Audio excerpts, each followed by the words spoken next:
Another day at Barcelona and this is famous Plaza España, जो कि Barcelona का एक फेमस फोटोग्राफी पॉइंट है और एक टूरिस्ट अट्रैक्शन है। आज की जो एक्टिविटीज़ हैं उसमें शामिल है केबल कार राइड और ला सेग्राडा फैमिलिया जो कि कैथोलिक चर्च है का विज़िट। जो केबल कार राइड है ये एक ड्रॉप पॉइंट है मिरामार, जो कि मॉन्टेजुइक माउंटेन्स का हाफ पॉइंट है। वहाँ से स्टार्ट होकर केबल राइड हमें मॉन्टेजुइक माउंटेन के टॉप पे, जहाँ पे मॉन्टेजुइक कैसल है, वहाँ पे ड्रॉप करेगी।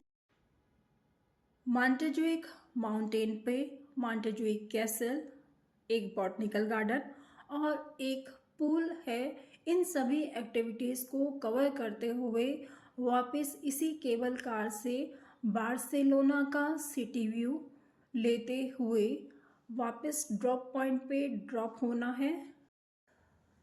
मॉन्टेजुइक माउंटेन से बार्सिलोना पोर्ट हार्बर दिखाई देता है और इस पॉइंट पे फोटोग्राफी इंजॉय करते हुए और सनसेट इंजॉय करते हुए हम लोग वापस केबल कार से ड्रॉप पॉइंट की तरफ हो गए थे, क्योंकि माउंटेन पे बहुत तेज़ हवाएं चल रही थी और दोपहर का टाइम था, लेकिन फिर भी सर्दी बहुत तेज़ थी। तेज़ हवाएं जो थी वो कानों को चीर रही थी और इस तरह से जो केबल कार है इससे बार्सिलोना सिटी का बर्ड आई व्यू किया जा सकता है और बहुत ही कम टाइम में ये जो केबल कार है इसने हमें वापस ड्रॉप पॉइंट पे पहुंचा दिया था।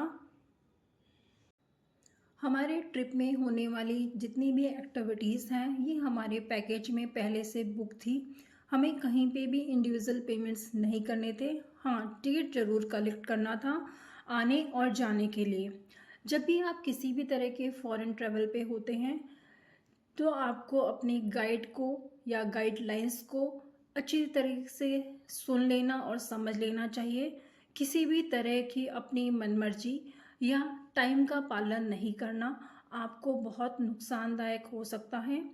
हमने अपने पूरे ट्रिप में गाइड के दिशा निर्देशों को फॉलो किया था, क्योंकि अगर आप गाइड और गाइड के बताए गाइडलाइंस को मिस कर दोगे तो आपकी लोकल लोग बिल्कुल भी कोई हेल्प नहीं कर पाएंगे, क्योंकि उन्हें सिर्फ स्पेनिश आती है। उन लोगों को इंग्लिश भी अच्छे से नहीं आती, ना वो कुछ समझ पाते हैं। इसलिए गाइड को फॉलो करना बहुत ज़रूरी है। ये है कोलंबस मॉन्यूमेंट, जो कि फेमस वॉयेजर क्रिस्टोफर कोलंबस की याद या सम्मान में बनाया गया है। Columbus monument.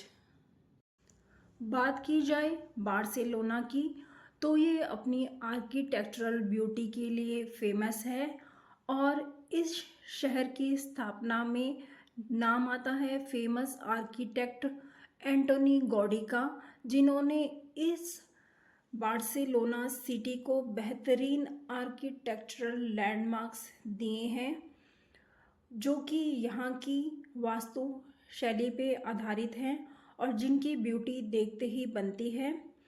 जो हेरिटेज बार्सिलोना है वो एक सेम पैटर्न पे बना हुआ है, जो कि इस सिटी की खूबसूरती को निखारता है। हालांकि जो आज का मॉडर्न बार्सिलोना है वो आधुनिक शैली पे ही बना हुआ है, लेकिन जब आप पुराने बार्सिलोना शहर की तरफ जाएंगे तो आपको आर्किटेक्चरल ब्यूटी जो कि गॉडी के द्वारा बनाई हुई है वो देखने को मिलेगी। इसी कड़ी में नाम आता है ला सेग्रेडा फैमिलिया का, जो कि एक वर्ल्ड का बिगेस्ट अनफिनिश्ड कैथोलिक चर्च है, जो कि 1882 से बन रहा है और जिसका काम अभी भी जारी है। ये एंटोनी गॉडी के ड्रीम प्रोजेक्ट में इसका नाम आता है ला सेग्राडा फैमिलिया, जो कि वर्ल्ड का बिगेस्ट अनफिनिश्ड कैथोलिक चर्च है। ये यूनेस्को वर्ल्ड हेरिटेज साइट में शामिल है और क्रिएटिविटी और स्पिरिचुअलिटी दोनों का अद्भुत संगम है। इसका काम अभी भी जारी है। जैसे ही सूर्य की किरणें इस मार्वल पीस पे पड़ती हैं तो इसकी खूबसूरती देखते ही बनती है। बार्सिलोना सिटी के इस एरिया में ये दूर दूर से दिखाई देने लगता है।